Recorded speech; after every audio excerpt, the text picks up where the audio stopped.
আল্লাহ পাক রব্বুল ইজ্জত কোরআনে কারিমে বলেছেন, ওয়া কাযা রাব্বুকা আল্লা তা'বুদু ইল্লা ইয়্যাহু ওয়া বিল ওয়ালিদাইনি ইহসানা। আল্লাহ কোরআন মা বাপ সম্বন্ধে বলে দিয়েছেন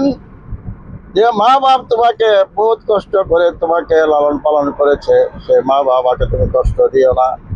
মা বাবাকে যদি তুমি কষ্ট দাও তাহলে তোমার কপাল চলে যাবে, তকদির চলে যাবে, জীবনেও উন্নতির কোনো রাস্তা পাবে না, জীবনে কামাই করে কোনো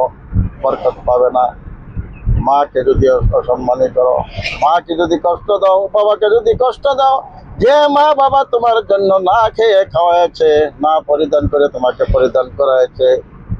রাত্রে যদি বাবা কখনো কোন জায়গায় গিয়েছে,